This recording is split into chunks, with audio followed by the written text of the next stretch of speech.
my name is Gabby and welcome back to my channel, or if you're new here, then welcome to my channel. And today's video is going to be a book haul because my birthday was in July and I have a lot of books here that I am very excited to talk about. So with that, the content warnings for all of them will be linked down below in the description, and let's go ahead and get right into it.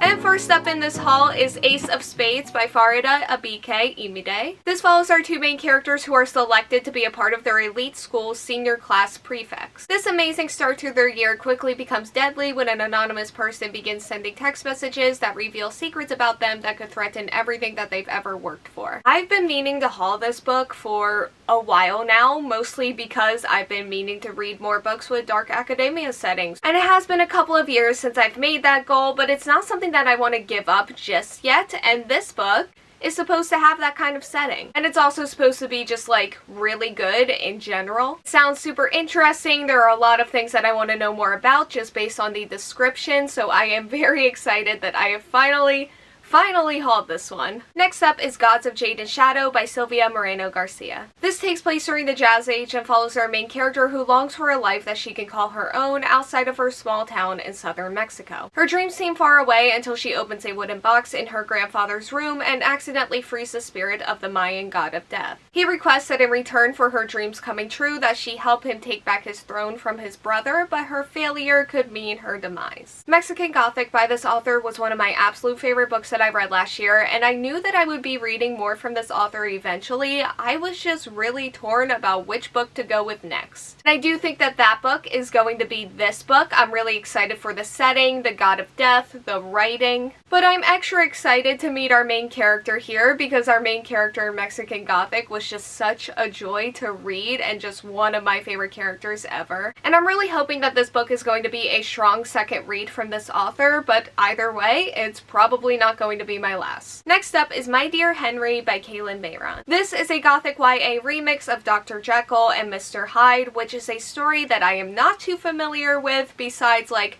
the very basics of it. What I do know about it makes me feel like this is going to be something that I really enjoy and is going to be a very fun read. And it's also Kalynn Bayron, and I tend to really love and enjoy all of the concepts and ideas that this author comes up with, even if I don't always love the execution of those ideas. And speaking of this author, the next book in this haul is You're Not Supposed to Die Tonight by Kalynn Bayron. This follows our main character who plays the quote-unquote final girl in the full contact terror game where the guests pay to be scared.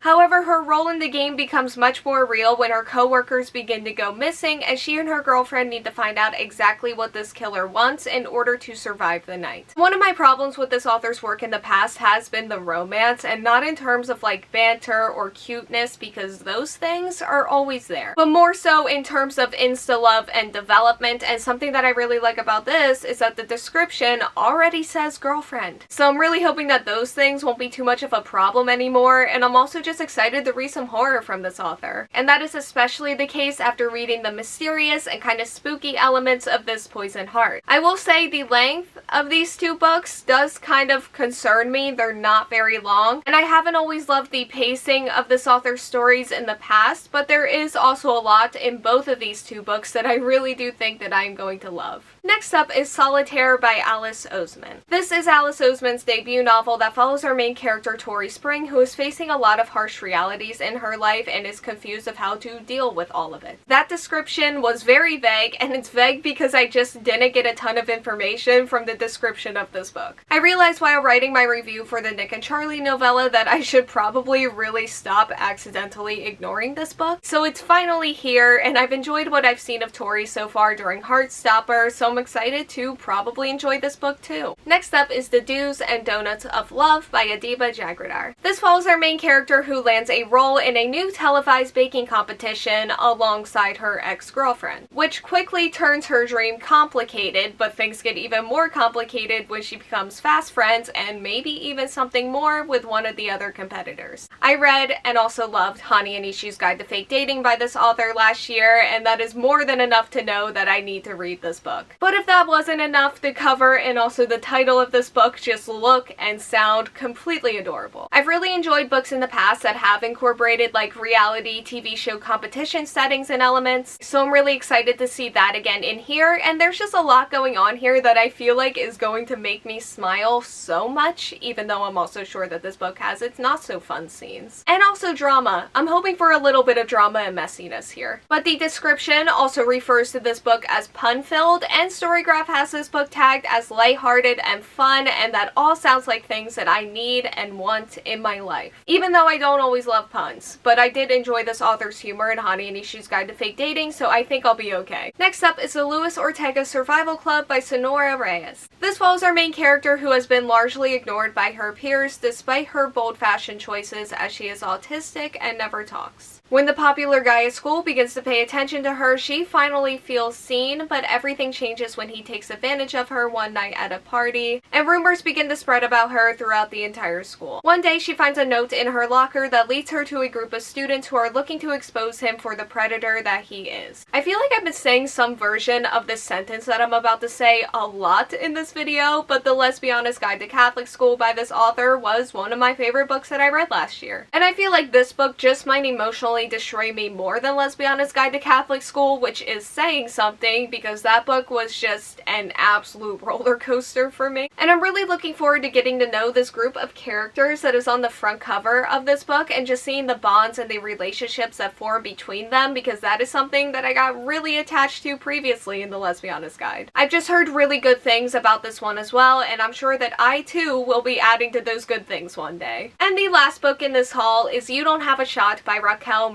This follows her main character whose life revolves around playing soccer, and she dreams of playing soccer in college one day. However, that opportunity begins to slip from her grasp when she picks a fight with her longtime soccer rival during the playoffs. She turns to her childhood soccer camp for redemption and also relaxation, but then finds out that she will be co-captaining a team that could potentially play in front of college scouts with that rival. Rivals to lovers.